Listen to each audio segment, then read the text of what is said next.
मेरी आवाज आ रही है भाई साहब को? की आवाज बहुत स्पष्ट आ रही है। ठीक है, ठीक है, ठीक है सर।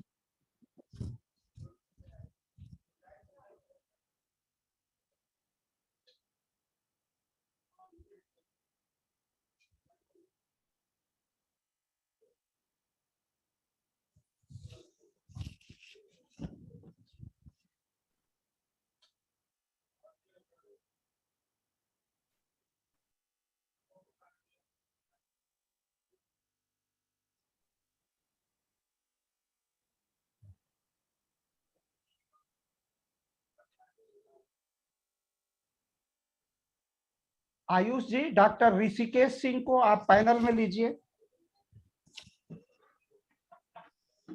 आयुष जी, ऋषिकेश को पैनल में ले लीजिए। जी सर।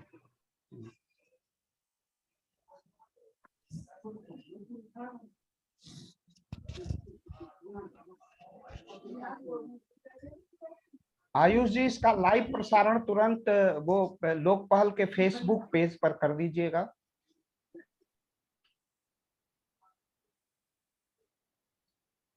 हाँ, ऋषि जी भी हमारे बीच आ गए हैं। अब अखिलेश सर, सादर प्रणाम सर। बहुत बहुत प्रणाम, सबको सादर प्रणाम। डॉक्टर भावेश जी भी आ चुके हैं। और भावेश, अखिलेश सर आपको सादर प्रणाम। ऋषिकेश जी नमस्कार। भावेश भी सादर नमस्कार। हम लोग अपने कार्यक्रम की बासी सादर नमस्कार।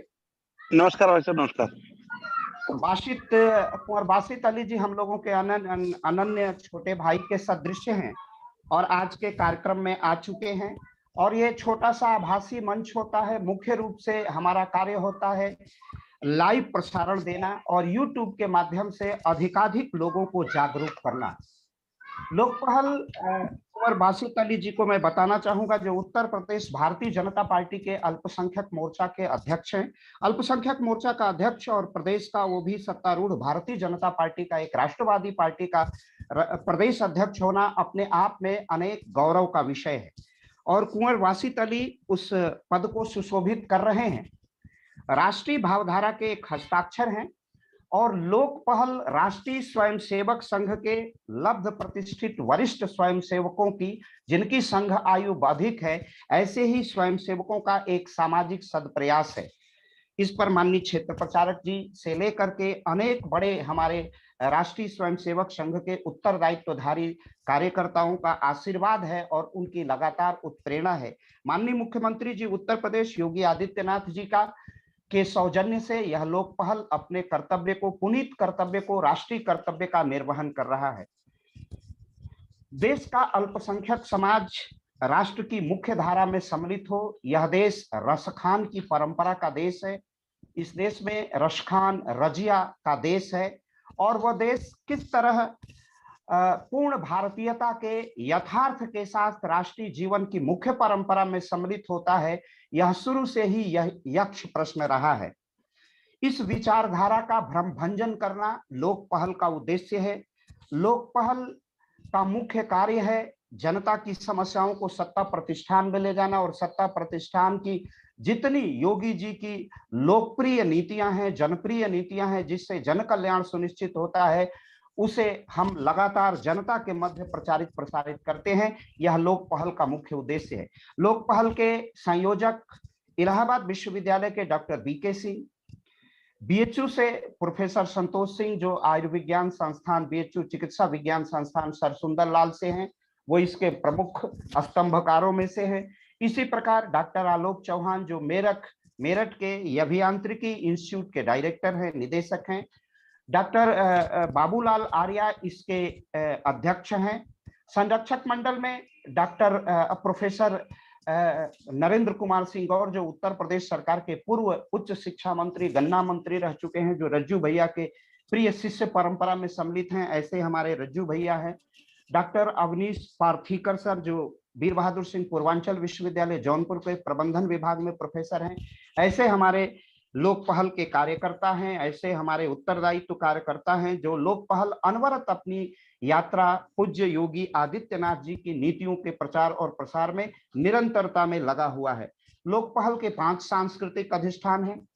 पूज्य रज्जू भैया, पंडित मदन मोहन मालवीय, दीनदयाल उपाध्याय, अशोक इधर से। सिंह और महंत अवैधनाथ जी, इन्हीं वैचारिक अधिष्ठान के, इन्हीं की वैचारिकी का विस्तार करना, इन्हीं वैचारिकी के जन जन तक पहुंचाना हमारा उद्देश्य है। आज हमारे वक्ता कुंवर वासित अली हम लोगों के बीच आ गए हैं और आज का आपका जो विषय रखा गया है वो अत्यंत लोकप्रिय और प्रासंगिक विषय को रखा गया है। योगी सरकार की अल्पसंख्यकों के लिए कल्याणकारी योजनाएं और उनका किस प्रकार क्रियान्वयन होता है, इस विषय को हम लोगों ने आज विषय के रूप में रखा है।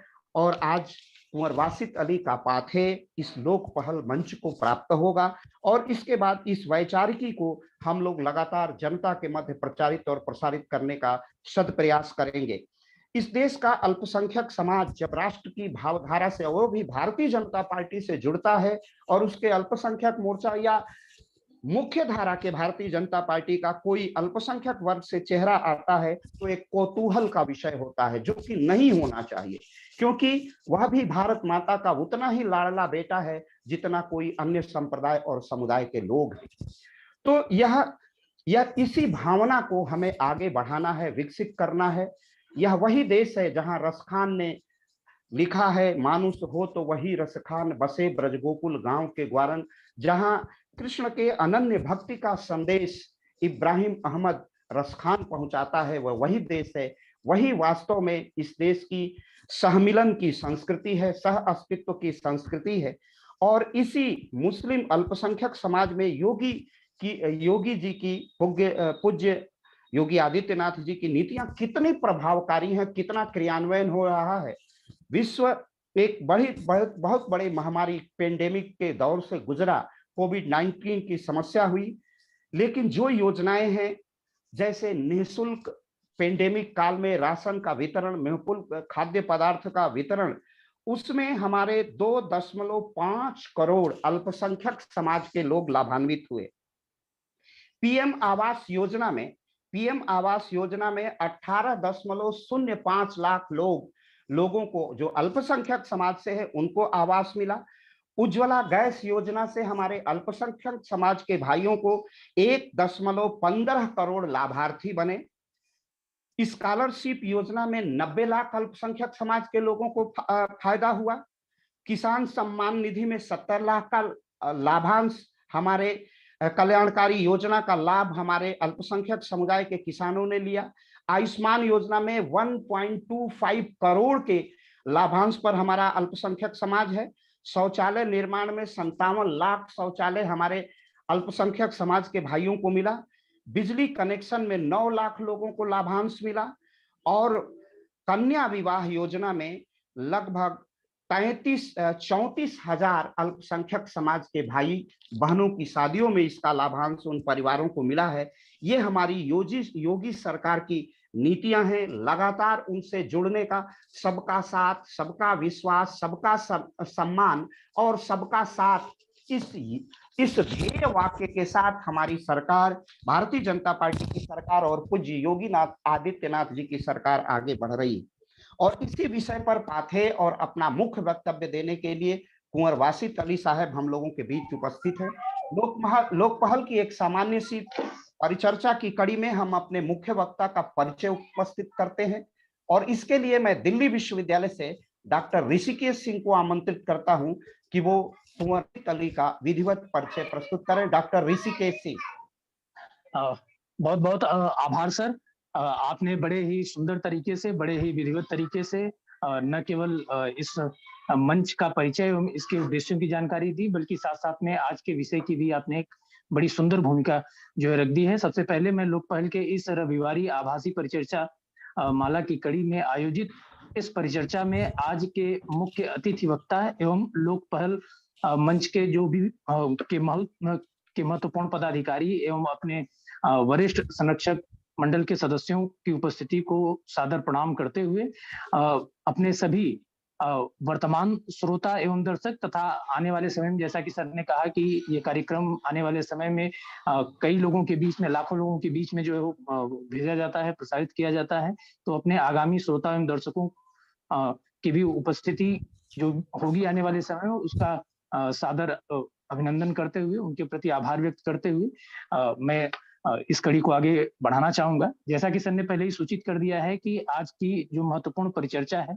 उसका बड़ा ही महत्वपूर्ण और आज के समय से के समय से जोड़कर एक बड़ा ही प्रासंगिक विषय, जिसका विषय योगी सरकार की अल्पसंख्यकों के लिए कल्याणकारी योजनाएं और उनका क्रियान्वयन है, रखा गया है। और आज इस विषय पर हमें पाथेय कुंवर बासी तली जी का प्राप्त होगा।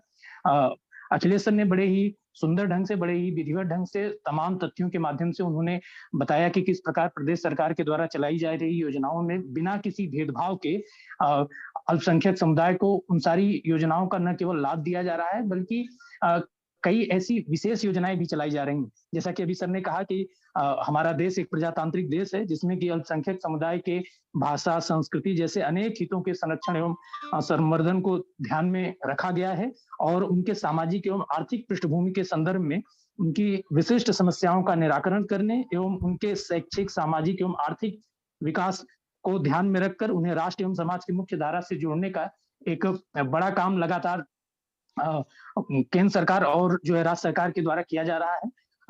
जहां तक राज्य सरकार की बात है तो हम सभी को ये बात ज्ञात है कि अल्पसंख्यक वर्गों के सामाजिक उत्थान, उनके आर्थिक विकास एवं बेहतर जीवन के लिए शिक्षा, स्वास्थ्य जैसे विभिन्न क्षेत्रों में लोक कल्याणकारी योजनाओं के साथ साथ अनेक सामाजिक सुरक्षा योजनाएं चलाई जा रही हैं, जिसकी चर्चा अभी आदरणीय सर ने की है, अखिलेश त्रिपाठी सर ने, जिसके अंतर्गत की तमाम प्रकार की, चाहे वो शैक्षणिक स्कॉलरशिप की योजना हो या फिर जो भी गरीब बच्चियां हैं उनके विवाह के लिए जो किया जाने वाला योगदान है, या फिर उसमें पेंशन धारियों के माध्यम से जो भी सामाजिक सुरक्षा कल्याण के कार्यक्रम जो चलाए जा रहे हैं उनसे, जिससे कि प्रदेश का अल्पसंख्यक समुदाय गर्व के साथ समाज की मुख्य धारा से न केवल जुड़े बल्कि राज्य के उत्तरोत्तर विकास में अपनी भागीदारी को भी वो सुनिश्चित कर सके। इस सशक्ति हेतु ही हम देखेंगे कि अल्पसंख्यक कल्याण एवं वक्फ बोर्ड का भी गठन किया गया है। और एक जो बड़ी महत्वपूर्ण बात अभी पिछले दिनों माननीय मुख्यमंत्री जी के द्वारा मतलब एक आदेश के रूप में जो पारित किया गया वो ये कि जितनी भी योजनाएं होंगी उसके राज्य स्तरीय समितियों में जो योजनाओं के कार्यान्वयन की स्थिति की समीक्षा करेगी उसमें सचिव अल्पसंख्यक कल्याण एवं वक्फ बोर्ड को सदस्य के रूप में नामित किया जाएगा। और उसके साथ साथ जिला स्तर पर विभिन्न विभागों के द्वारा जो भी कल्याणकारी योजनाएं चलाई जा रही होंगी उनसे संबंधित समितियों में जिला अल्पसंख्यक कल्याण अधिकारी को भी सदस्य के रूप में नामित किया जाएगा, जो कि एक बड़ी ही महत्वपूर्ण पहल कही जा सकती है। आज जैसा कि सर ने बताया कि जो विषय है कि योगी सरकार की अल्पसंख्यकों के लिए कल्याणकारी योजनाएं और उनका क्रियान्वयन, इस विषय पर कुंवर बासी तली जी का हमें बड़ा ही महत्वपूर्ण पाथेय आज प्राप्त होगा। सर ने मुझे परिचय की जिम्मेदारी दी है।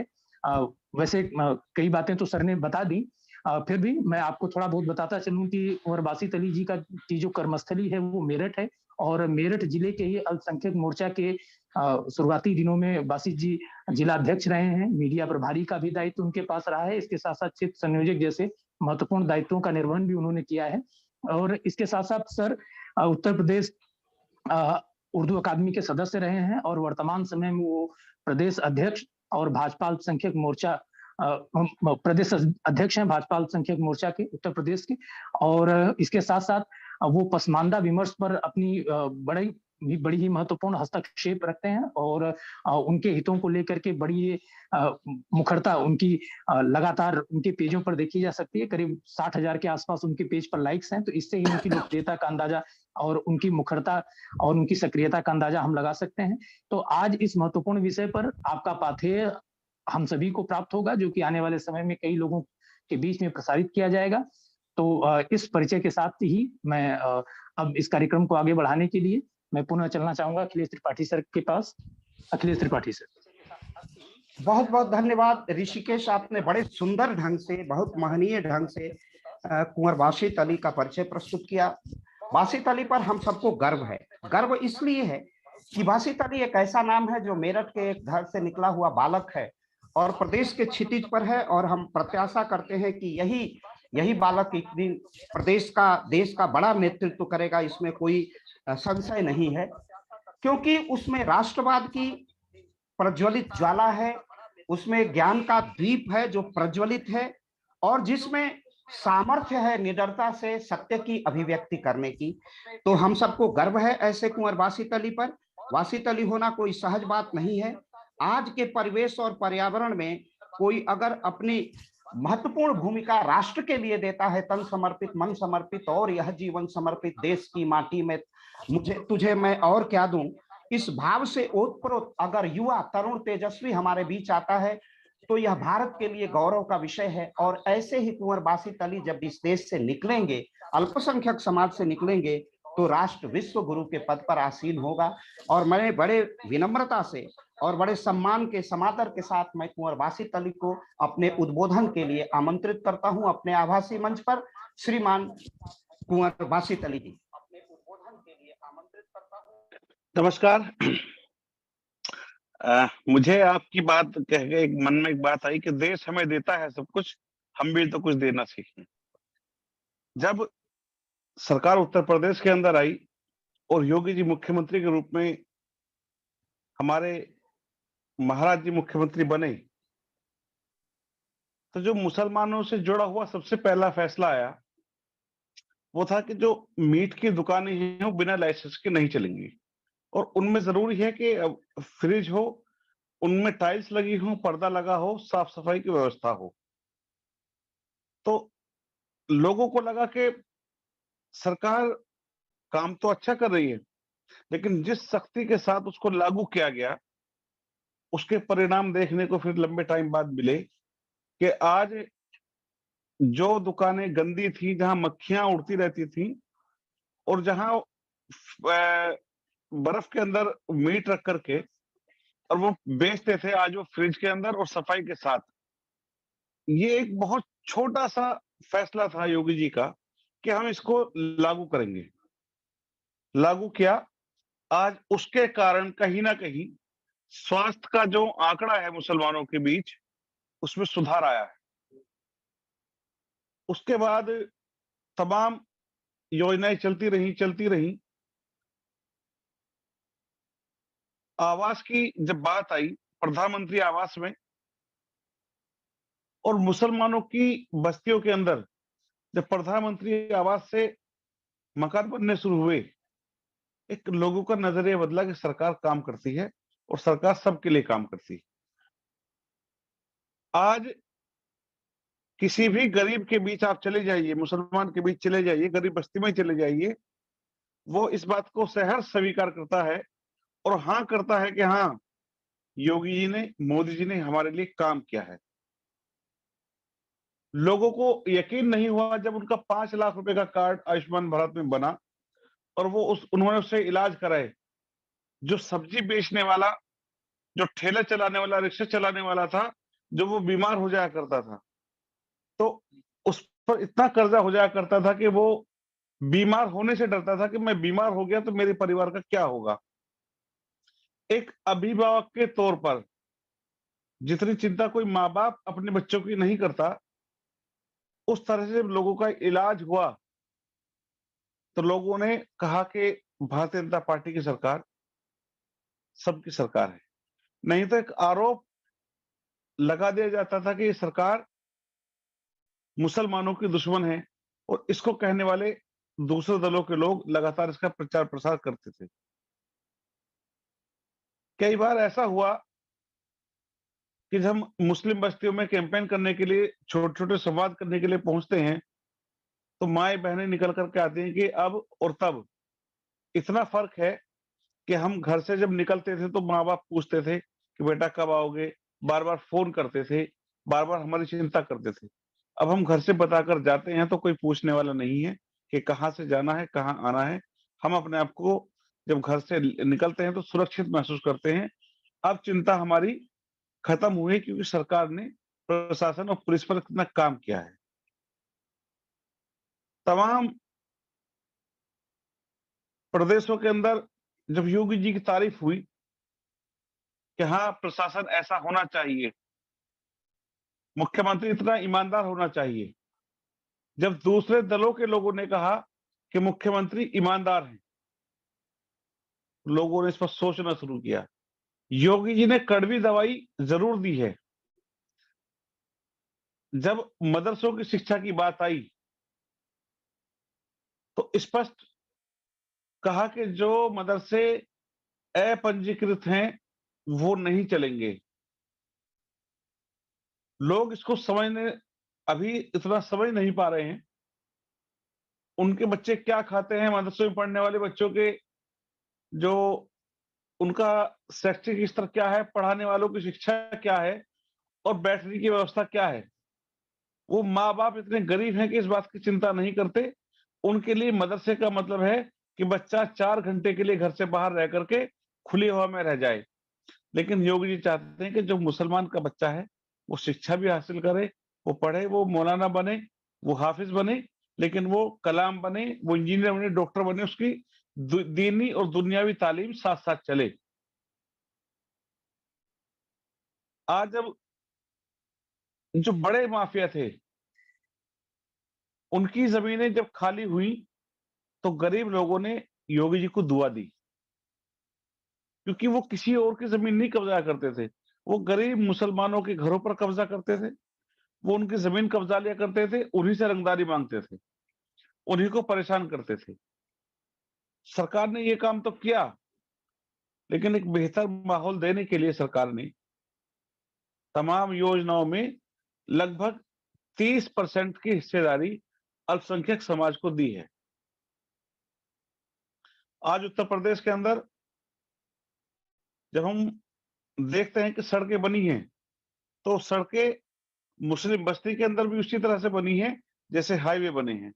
आज सफाई की व्यवस्था आज उसी तरह से जैसे किसी हिंदू बस्ती में होती है, क्योंकि मुसलमानों की बस्ती की एक पहचान हो गई थी कि जहाँ गंदगी का ढेर, वो मुसलमान वहाँ रहते हैं। आज कमी आई है सरकार आने के बाद इस बात की कि लोग घर के बाहर कूड़ा फेंकने से डरते हैं। कहीं न कहीं उनके अंदर ये जागरूकता आई है कि अब वो कूड़ेदान के अंदर कूड़ा डालते हैं और जो घरों के बाहर जब सुबह गाड़ी पहुँचती है तो उसके अंदर कूड़ा डालते हैं। नहीं तो आप सब लोग जो जब मुसलमानों के मोहल्लों के अंदर निकलते थे तो कूड़े के ढेर एक आम बात थी। एक जो सबसे खास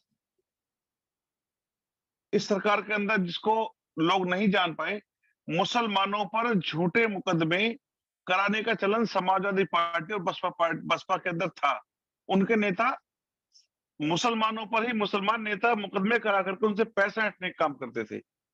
आज किसी के अंदर हिम्मत नहीं है कि वो फर्जी मुकदमा करा दे, क्योंकि सरकार ईमानदार है, तो अधिकारी भी ईमानदार है। ये छोटे-छोटे काम जब बदलाव समाज के अंदर आया, तो आज लोग कहने लगे हाँ, योगी जी काम कर रहे हैं और योगी जी ने प्रदेश को बदला है। उत्तर प्रदेश में लगभग जैसा भाई साहब ने बताया कि 90 लाख बच्चों को स्कॉलरशिप मिली है, उसमें 50 लाख लड़कियां हैं। लड़कियों की शिक्षा में क्योंकि एक बात ये कही आमतौर पर कही जाती है, जब कोई बेटी पढ़ती है तो पूरा खानदान पढ़ जाता है। तो बेटियों को पढ़ाने के लिए आज लगभग 55% की जो स्कॉलरशिप है, जो 90 लाख स्कॉलरशिप मिली उसमें 55% की हिस्सेदारी बच्चियों के लिए है केवल। क्योंकि जब एक बेटी पढ़ेगी तो पूरा खानदान और पूरा परिवार पढ़ जाता है और बच्चों की शिक्षा में सुधार हो जाता है। जो 2 करोड़ 61 लाख लोगों को राशन मिला, वो राशन नहीं था, वो एक गरीब के लिए संजीवनी था। जब वो घर से बाहर नहीं जा सकते थे और उनके सामने खाने की, पीने की समस्या थी, तो सरकार ने जब उनका हाथ पकड़ा, तो जब तक नहीं छोड़ा, जब तक ये महामारी खत्म नहीं हो गई या उनके आर्थिक रूप से वो ठीक नहीं हो गए। आज खाने-पीने की चिंता, आवास की चिंता और एजुकेशन की चिंता, ये 3 चिंताएँ अल्पसंख्यक समाज से योगी जी ने अपना ली हैं, उनको सरकार को दे दिया है और उनको अच्छे से कर रहे हैं। आज कहीं न कहीं एक दंगों की जो भूमिका हुआ करती, दंगों से सरकारें आया करती थी, आज वो सोच भी मुसलमानों की बदली है। अब किसी की हिम्मत नहीं है कि वो दंगों की बात करे, वो दंगों के बारे में सोचे या मोहल्ले के अंदर उल्टे सीधे काम करे। आज चाहे कोई माफिया हो या गैंगस्टर हो, वो या तो जेल में है या उत्तर प्रदेश से बाहर है। क्योंकि अधिकतर जगहों पर ये देखा गया कि जो बदमाश थे, जो माफिया थे, वो बहन बेटियों के साथ, बुजुर्गों के साथ और गरीबों के साथ अत्याचार करते थे और प्रदेश का माहौल खराब करने का काम करते थे। इसके अलावा जो शौचालय बने, वो अपने आप में जो सबसे ज्यादा शौचालय 35% शौचालय भाई साहब केवल मुसलमानों को मिले हैं। और उन शौचालयों के बाद बहन बेटियों की इज्जत पे जो लोग हाथ डालते थे, जो उनका इंतजार करते थे वो कब घर से बाहर निकलेंगी, कब उनको छेड़ेंगे, उसमें कमी आई है। और औरतों के अंदर, बीमारियों के अंदर भी काफी कमी आई है। ये केवल एक शौचालय नहीं थे, ये इज्जत के साथ साथ उनको बीमारी से बचाने का काम, उनको सम्मान देने का काम भी योगी जी ने किया है। आज मदरसों में जो बच्चे पढ़ते हैं, उनके लिए एक तालीम के रास्ते, क्योंकि जब वो मदरसे से पढ़कर हाफिज बनते थे, तो जब वो दुनिया में आते थे तो वो अपने आप को ठगा महसूस करते थे। उनको लगता था कि हमें तो ये पता ही नहीं था कि ये भी होता है, या ऐसा होता है। तो आज मदरसों के अंदर सुधार है। बहुत सारे मदरसे ऐसे हैं जो दीनी तालीम के साथ-साथ दुनियावी तालीम भी दे रहे हैं। जब से योगी जी और मोदी की सरकार आई, सिविल सर्विसेज में आईएएस, आईपीएस और सरकारी नौकरियों के अंदर अल्पसंख्यक समाज के लोगों की हिस्सेदारी बढ़ी है।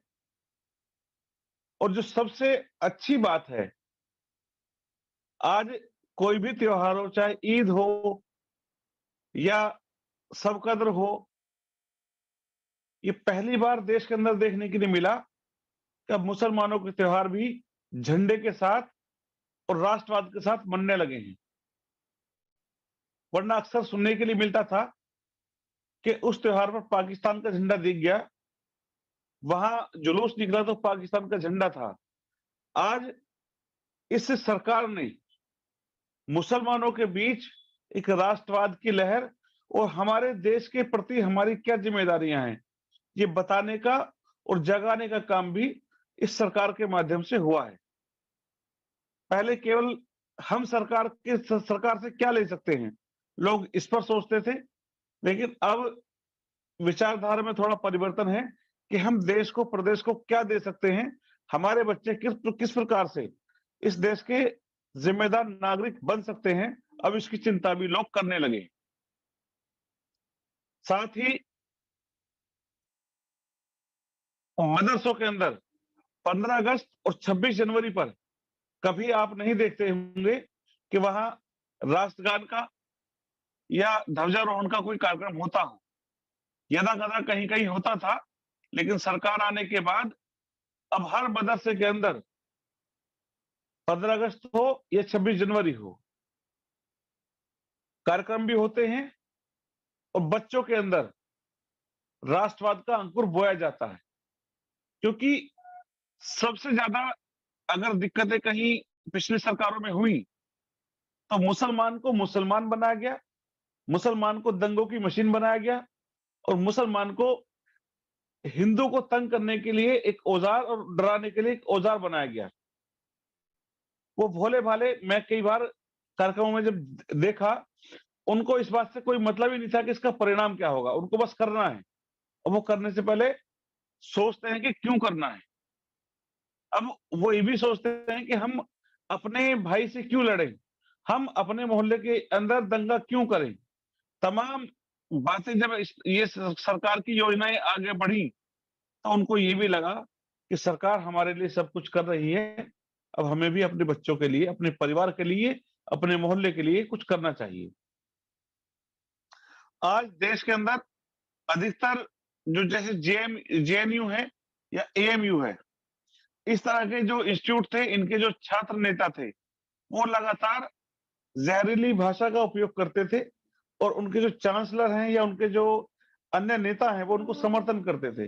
ना आज वो भाषा है, ना उनके समर्थक हैं, क्योंकि आज उनका विरोध करने के लिए देश की जनता खड़ी है। अगर कोई भी व्यक्ति देश के प्रति किसी गलत शब्द का यूज करता है तो उसका उचित मार्गदर्शन योगी जी की सरकार में उचित स्थान तक उसको पहुंचाने का काम करता है।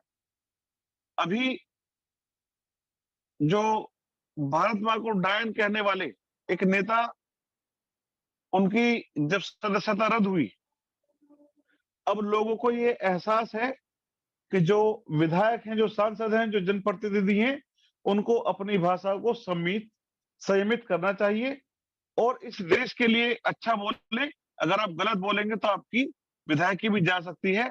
ऐसा संदेश सरकार ने देने का काम आज समाज के बीच किया है। लगातार तमाम जगहों से पहले आवाज आया करती थी कांग्रेस की सरकार में कि हमें आजादी चाहिए। सपा की सरकार में अक्सर आवाज आया करती थी कि हम उठाकर ले जाएंगे, या अजीत सिंह ने एक बार कहा था कि इस गाड़ी के अंदर सपा का झंडा अंदर बैठा मानो कोई गुंडा। तो आज ना कोई किसी को उठा सकता है, ना गाड़ी के अंदर गुंडा बैठ सकता है, गुंडा केवल जेल के अंदर है। ऐसी सरकार ने अपने इच्छा शक्ति और ईमानदारी के बल पर एक राज कायम किया है। और आज चाहे वो भारतीय जनता पार्टी का कार्यकर्ता हो या किसी अन्य दल का, सरकार किसी को भी अनुचित ना शब्द बोलने देगी, ना बोलने की छूट है, ना उसे गलत करने की छूट है।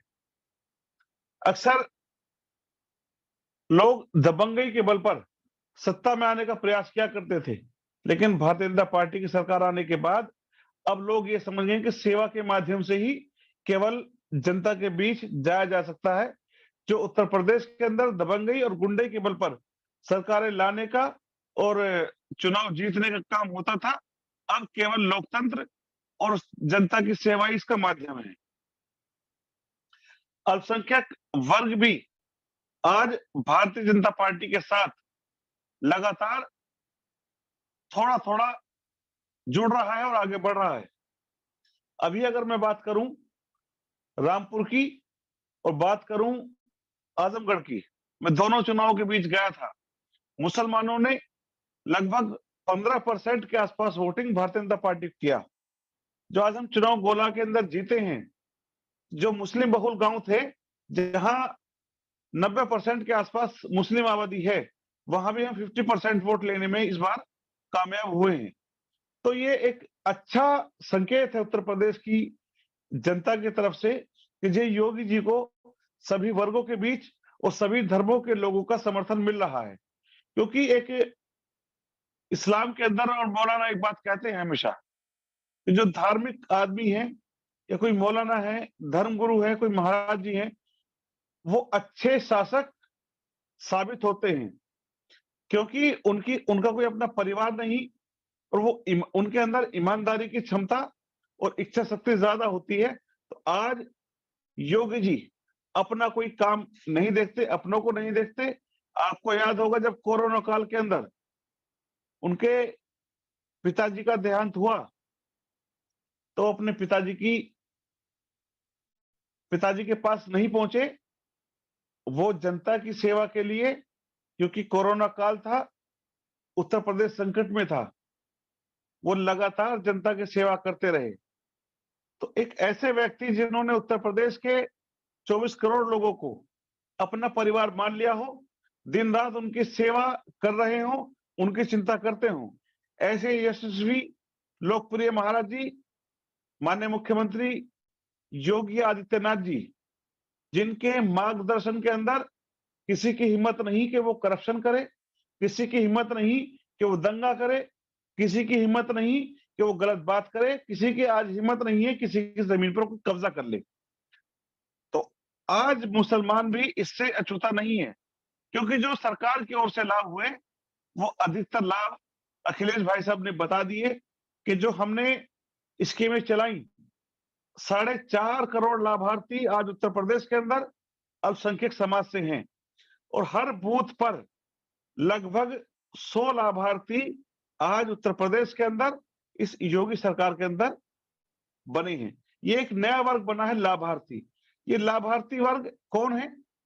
ये पंडित दीनदयाल उपाध्याय जी का जो सपना था कि जो व्यक्ति पिछड़ गया है यानी कि अंत्योदय, उसको शब्द दिया पसमानदा। पसमानदा समाज जो पिछड़ गया, जो छूट गया, जिसको केवल राजनीति में एक माध्यम बनाया गया वोट लेने का, एक माध्यम बनाया गया दंगा कराने का, एक माध्यम बनाया गया सड़कों पे लाने का और उत्तर प्रदेश की स्थिति को खराब करने का। आज योगी जी और मोदी जी की सरकार के अंदर जो उनको लाभ दिए जा रहे हैं वो केवल अपने बच्चों की चिंता करते हैं। चाहे आयुष्मान भारत की बात मैं करूं, चाहे बिजली के कनेक्शन की बात करूं, अब नलकूप के जो इस बार दीपावली पर कनेक्शन मिले हैं, 51 लाख कनेक्शनों में लगभग 10 लाख कनेक्शन आज अल्पसंख्यक परिवारों तक पहुंचे हैं। जहां पानी नहीं था वहां पानी पहुंचाने का काम, जिनके पास राशन नहीं था उनको राशन देने का काम, जिनके पास छत नहीं थी उनको छत देने का काम और मुद्रा लोन के माध्यम से काम को बढ़ावा देने का काम भी इस सरकार ने किया है। आज हम विश्व गुरु बनने की ओर हैं, क्योंकि मोदी जी ने कहा जब वो नामांकन करने वाराणसी पहुंचे कि मैं मुसलमानों के एक हाथ में कुरान और दूसरे हाथ में लैपटॉप देखना चाहता हूं। दूसरी महत्वपूर्ण बात उन्होंने कही थी कि जब वो अमेरिका पहुंचे और पूरी दुनिया के बीच पूरी दुनिया की मीडिया वहां मौजूद थी, उनसे सवाल हुआ कि आज हिंदुस्तान आतंकवाद से जूझता होगा क्योंकि वहां सबसे ज्यादा मुसलमान हैं, यानी कि मुसलमानों की पहचान आतंकवाद से बना दी गई। तो बड़े फक्र के साथ उन्होंने कहा कि मेरे वतन का मुसलमान आतंकवादी नहीं हो सकता, वतन परस्त है। जब कश्मीर के अंदर बाढ़ आई तो योगी जी, मोदी जी ने वहां आगे बढ़कर सेना को भेजकर उसका सामना किया। आज जब कोरोना की बात आती है तो लगभग 100 देशों के अंदर हम अपनी वैक्सीन भेजते हैं। इससे पहले एक बुजुर्ग बताते हैं कि जब एक बार और महामारी आई थी तो लगभग 1 करोड़ लोग भूख से मर गए थे। इस बार योगी जी और मोदी जी ने मिलकर के डबल इंजन की सरकार ने आज किसी को भूखा नहीं मरने दिया, सबके घर राशन पहुंचाने का काम किया है, वैक्सीन देने का काम किया है। और ये वैक्सीन लोगों को उस वक्त लगा था आज कि जब जमात और मुसलमानों को ऐसा लगा कि टारगेट किया जा रहा है, लगातार वैक्सीनेशन जब किया गया, उनको पकड़ के किया, वो डर रहे थे वो लोग। लेकिन उस वैक्सीनेशन का फायदा ये हुआ कि पश्चिम उत्तर प्रदेश के अंदर अगर मैं बात करूं तो अगर सबसे कम मौतें हुई तो पश्चिम उत्तर प्रदेश के मुसलमानों की इसलिए हुई कि उनको सरकार ने सख्ती के साथ वैक्सीनेशन किया। नहीं तो अगर और प्रदेशों की आप बात करेंगे तो वहां अल्पसंख्यक वर्ग, क्योंकि वो छोटे घरों के अंदर रहता है, मिल करके रहता है और थोड़ा गंदगी का भी ढेर रहता है, तो वहां मृत्यु दर बढ़ी, उत्तर प्रदेश के अंदर कम रही।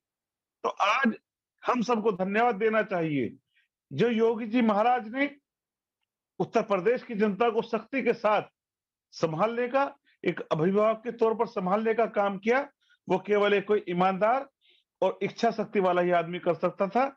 ऐसे योगी जी जिन्होंने सरकार की योजनाओं में कोई भेदभाव नहीं किया और लगातार जो ये योजनाएं हैं इनके अलावा भी जो और अन्य तमाम योजनाएं थी उनके अंदर भी जो बड़ी तादाद है लाभार्थियों की, वो भी मुसलमान उसमें काफी तादाद में हैं।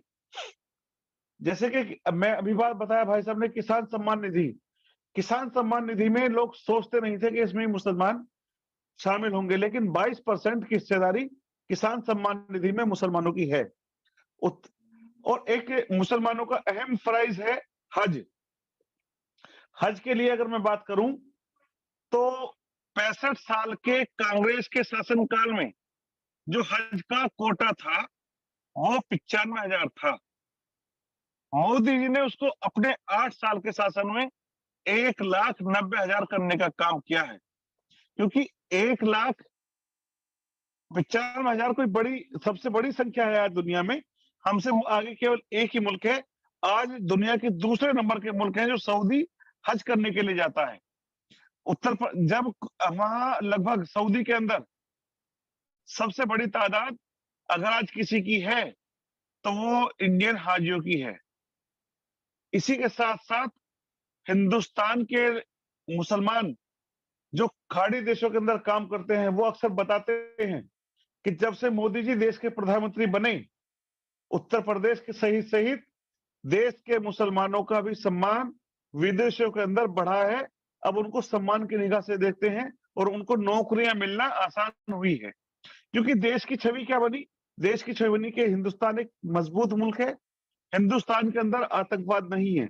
वहीं सबसे जो खराब स्थिति अगर किसी की है सऊदी के अंदर, तो पाकिस्तान जैसे मुल्क की है। उनके लोगों को ना कोई वहां नौकरी देना चाहता है, ना कोई उनको कारोबार में अपना हिस्सेदार बनाना चाहता है। आज हिंदुस्तान के मुसलमानों की स्थिति सऊदी, कतर, बहरीन इन देशों के अंदर अच्छी हुई है। मलेशिया के अंदर भी आसानी से मुसलमानों के युवाओं को नौकरी मिल रही है। तो ये तमाम ऐसी बातें हैं जो इस सरकार के आने के बाद एक पूरा परिदृश्य बदला, एक सोच बदली, और हिंदुस्तान के मुसलमान जो अपने आप को समझते थे कि हम केवल एक वोट बैंक हैं, उनको एहसास हुआ कि हम देश के नागरिक हैं और हमारे इस देश के प्रति हमारी जिम्मेदारियां हैं, हमें कुछ करना चाहिए। आज सोच में बदलाव का कारण केवल भारतीय जनता पार्टी के नेता, हमारे मुख्यमंत्री योगी जी, देश के प्रधानमंत्री मोदी जी, और जो भारतीय जनता पार्टी की विचारधारा है उसको छू करके भी आज मुसलमान इस देश की विकास की धारा से जुड़ा है और योजनाओं में भागीदार बना है। उम्मीद है कि जो पसमानदाओं के लिए सरकार ने इतनी बड़ी तादाद के अंदर योजनाएं लाई, उनको अगर मैं बात करूं, अगर बिरादरी वाइज बात करूं, तो अंसारी समाज जो लगभग 15% मुस्लिम आबादी का है, उससे दानिश आजाद अंसारी को मंत्री बनाया गया। शिया समाज से बुक्कल नवाब और मोहसिन रजा एमएलसी हैं। वहीं मोहसिन रजा हज कमेटी के चेयरमैन भी हैं। इसके अलावा तुरत जैदी फखरुद्दीन अली अहमद कमेटी के चेयरमैन हैं। अशफाक सैफी जो बढ़ई होते हैं, उनसे अल्पसंख्यक आयोग का बनाया गया। इससे पहले हमेशा कोई ना कोई बड़ी बिरादरी का पठान या कोई बनता था। तो जो छोटी बिरादरियां हैं, जैसे इफ्तिकार जावेद अंसारी, उनको मदरसा बोर्ड का अध्यक्ष बनाया गया। कैफुल बरा अंसारी, जिनको उर्दू एकेडमी का बनाया गया। तो तमाम सरकार के पदों पर उन पिछड़ी बिरादरियों के लोगों को बिठाया गया जिनको समाजवादी पार्टी ने कभी अपनाया नहीं, कभी आगे बढ़ाया नहीं, केवल उनका वोट लिया, उनका सपोर्ट लिया, अपनी सरकार बनाई। आज भारतीय जनता पार्टी उस दबे कुचले वर्ग की ओर, जिसको पसमानदा कहा गया है, उस पसमानदा को आगे लाने का और हिस्सेदारी देने का, सरकार की योजनाओं में लाने का और उनके जीवन स्तर को सुधारने का काम भारतीय जनता पार्टी की सरकारों में हो रहा है। इसके लिए मैं बधाई फिर से योगी जी महाराज को देना चाहूंगा, जिन्होंने सख्ती के साथ, जब मैं भी उन मीटिंगों में रहा और मेरा भी ये एतराज हुआ करता था हमेशा कि हम समाजवादी के लोगों को क्यों स्कीम में हिस्सा दे रहे हैं, हम अपने कार्यकर्ताओं को क्यों हिस्सा नहीं दे रहे हैं, या हमारे जो मंडल के अध्यक्ष हैं, जो जिले के अध्यक्ष हैं, उनसे पूछ करके आज स्कीमों में लाभ क्यों नहीं दिया जा रहा। ये मेरी भी चिंता थी, ये सरकार के लोगों की चिंता थी, ये पार्टी के लोगों की चिंता थी। महाराज जी ने स्पष्ट कहा कि हम धर्म और मजहब और जाति के नाम पर नहीं, हम जो गरीब है उसको योजनाएं पहुंचाएंगे, वो किसी धर्म का हो, किसी मजहब का हो। तो आज उस वर्ग की सोच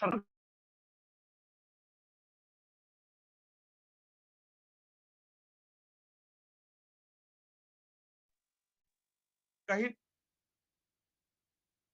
ना कहीं आज सरकार उनको साथ लेने के प्रयास में सफल होती दिख रही है। तो देश का और प्रदेश का माहौल बदलेगा। हम सब लोग माइनॉरिटी आज अपने बहुसंख्यक समाज को बड़ा भाई मान करके और सम्मान के साथ आगे बढ़ेगी।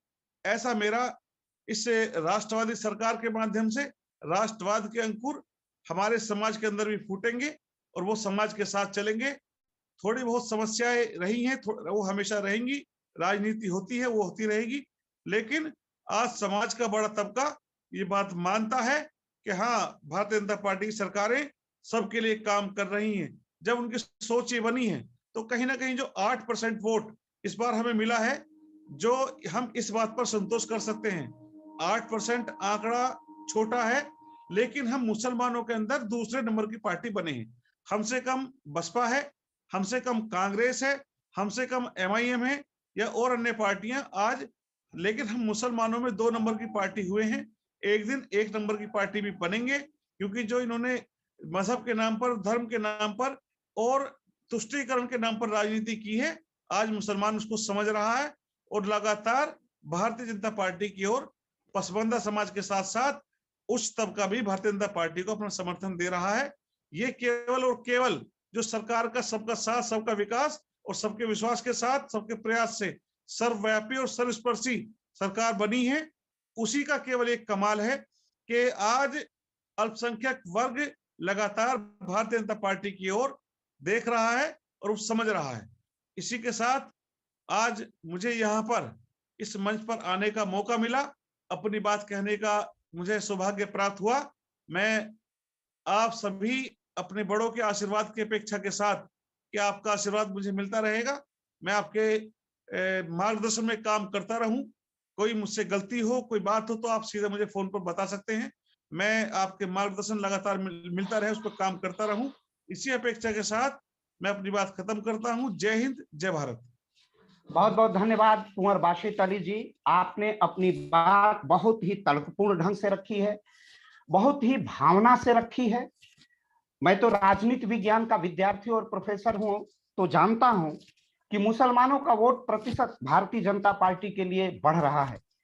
यह बढ़ना राष्ट्र के मजबूत होने का संकेत है, क्योंकि हम आबादी में इंडोनेशिया के बाद भारत में मुस्लिम धर्मावलंबियों की संख्या सर्वाधिक है और सर्वाधिक चैन और सुख की जिंदगी हिंदुस्तान में ही जीते हैं। वो हिंदुस्तान की फिजा है, फिजा में है। वो इस देश के शहरी हैं, बासिंदे हैं, इसमें कोई संशय ही नहीं है।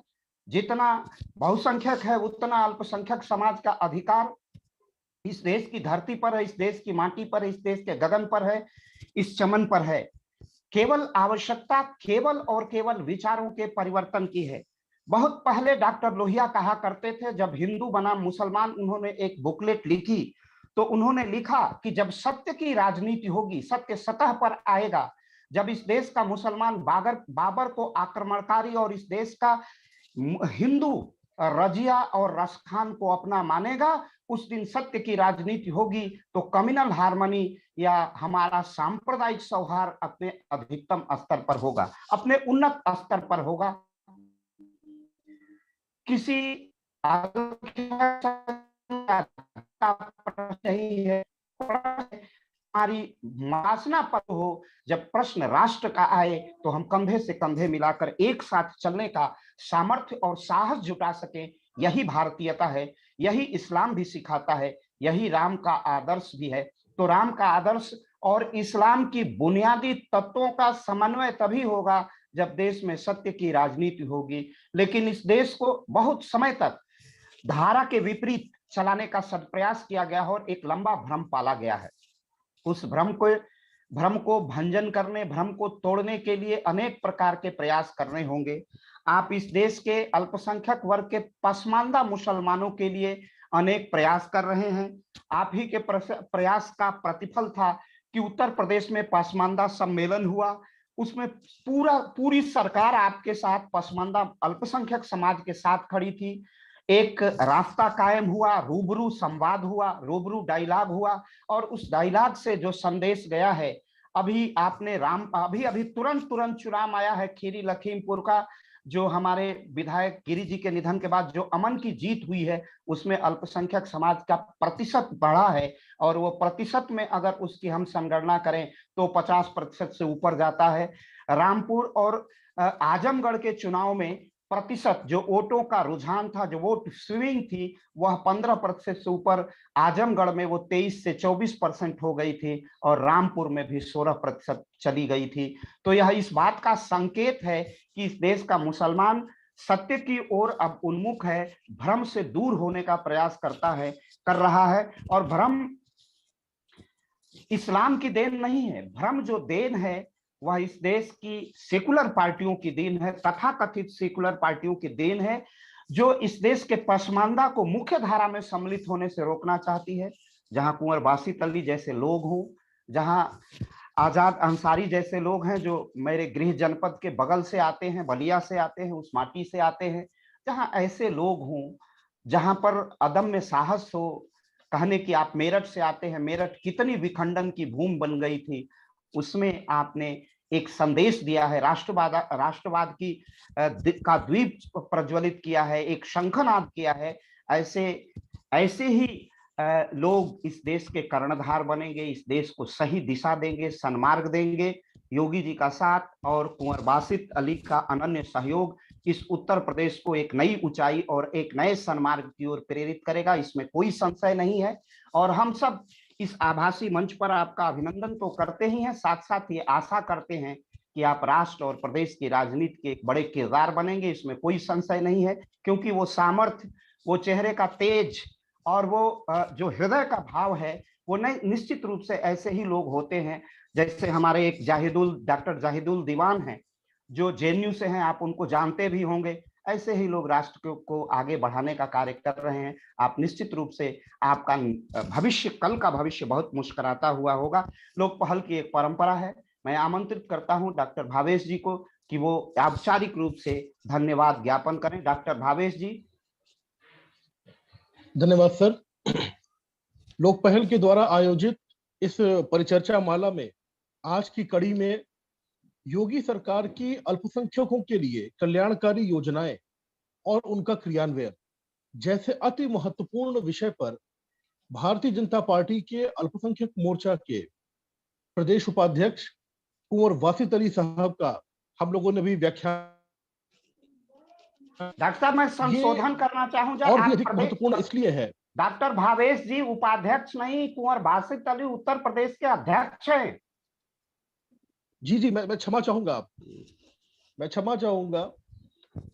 माननीय प्रदेश अध्यक्ष अल्पसंख्यक मोर्चा भारतीय जनता पार्टी कुंवर बासित अली जी का हम लोगों ने व्याख्यान सुना, और ये एक बहुत ही महत्वपूर्ण इसलिए भी है क्योंकि अक्सर विपक्षी दल और विपक्षी जो नेता हैं वो सदन से लेकर सड़कों तक ये चिल्लाते हैं कि भारतीय जनता पार्टी की सरकार में अल्पसंख्यकों का कल्याण नहीं हो रहा। तो आज का आपका व्याख्यान उन सभी लोगों के मुंह बंद करने वाला है, उन सभी प्रश्नों का जवाब देने वाला है जो कि लोग हमेशा सरकार के विरुद्ध एक गलत मंशा के साथ उठाते हैं।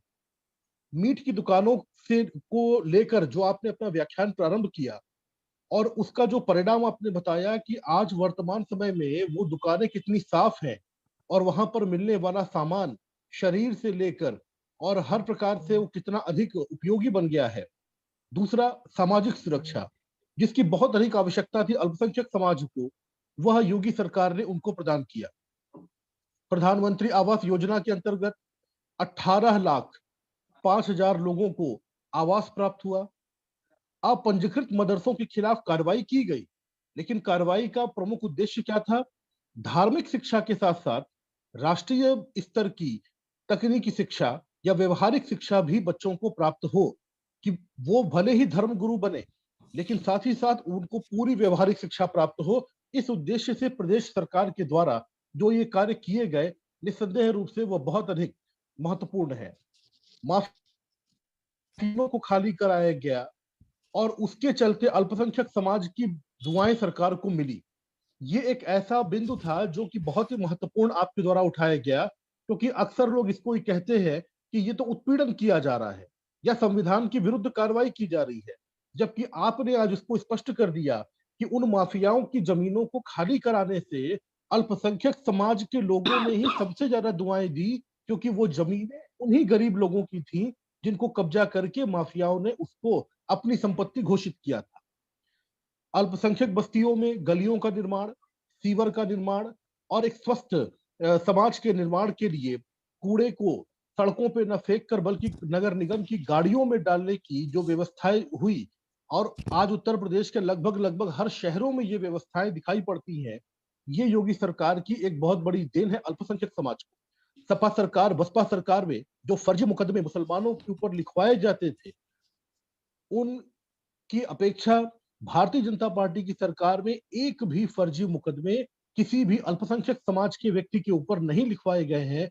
यह एक ऐसा बिंदु है जो आज पूरे प्रदेश में लोगों को पता चलना चाहिए, क्योंकि हमेशा लोग यही आरोप लगाते हैं कि उत्पीड़न किया जा रहा है। 90 लाख लोगों बच्चों को मिले वजीफा में 55% लड़कियों को प्राप्त हुआ, और उसमें अल्पसंख्यक समाज की बच्चियों को प्राप्त हुआ, जो कि एक बहुत बड़ी महत्वपूर्ण उपलब्धि है उत्तर प्रदेश सरकार की।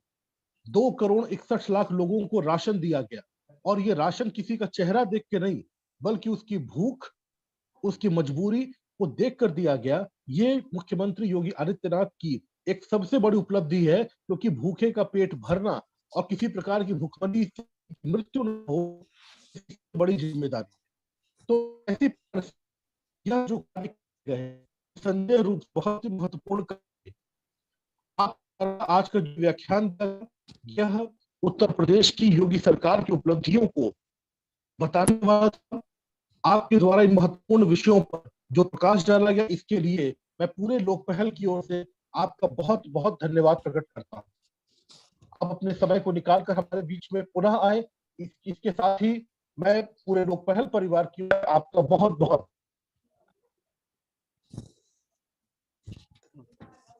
बहुत बहुत धन्यवाद डॉक्टर भावेश जी, आपकी सुंदर प्रस्तुति के लिए, धन्यवाद ज्ञापन के लिए। कुंवर बाशित अली, प्रदेश अध्यक्ष अल्पसंख्यक। आपकी आवाज नहीं आ रही है। हाँ सर, अब आ रही है सर? हाँ, आ रही है।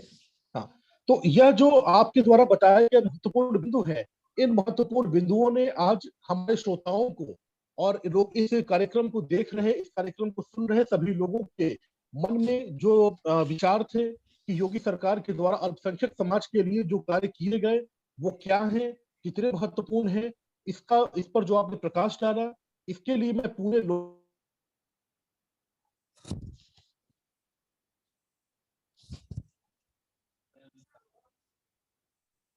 भावेश जी, आपकी आवाज नहीं आ रही है।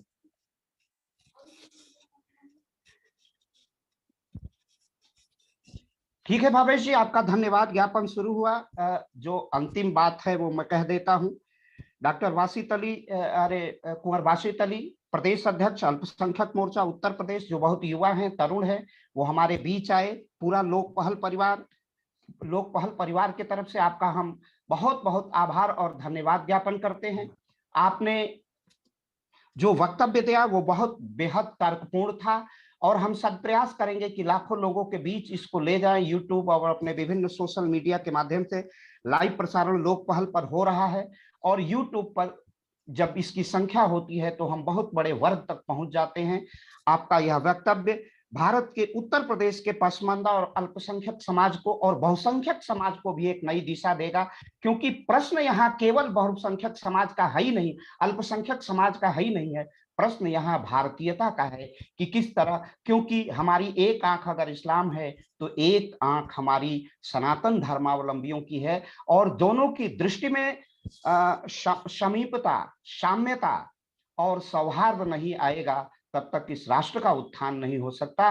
तो राष्ट्रोत्थान के लिए, समाज की उन्नति के लिए, समाज में सौहार्द और सन्मार्ग और प्रेम के लिए आपका जो वक्तव्य है और आपका जो कृतित्व है इस देश को नई दिशा देगा, उस प्रदेश को नई दिशा देगा, इस प्रत्याशा में संशय नहीं है। आप योगी जी के अनन्य सहयोगी और सेवक हैं, अनन्य उनके लाडले हैं, और आप इसी तरह उनके आंखों के तारे बने रहिए और भारत माता के मंदिर को और स्वच्छ, सुदृढ़ और समुन्नत बनाइए, ताकि भारत विश्व गुरु के पद पर आसीन हो सके। इसी के साथ आपका बहुत बहुत अभिनंदन, बहुत बहुत स्वागत और बहुत बहुत धन्यवाद। आपने अपने बहुत महत्वपूर्ण समय से हमको समय दिया। हाँ, इसलिए आप अब लेफ्ट कर सकते हैं, और इस तरह हम आज के कार्यक्रम के समापन की घोषणा करते हैं। आयुष जी, आप कार्यक्रम बंद कर दीजिए। आयुष जी,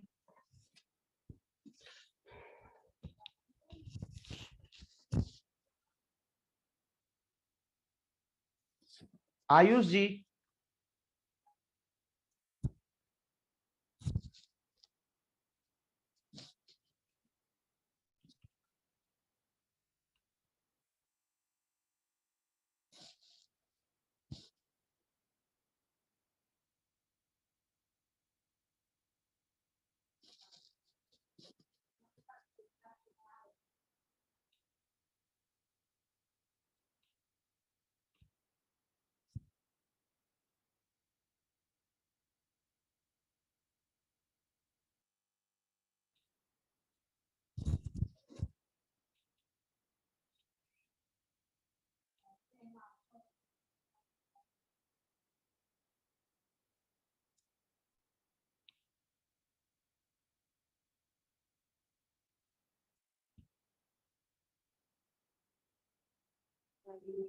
ये नहीं आई तो हाँ ये तो उस दिन उस पे ही करने लगी, पेट के ऊपर ही करने लगी, लाई हुई ये करने।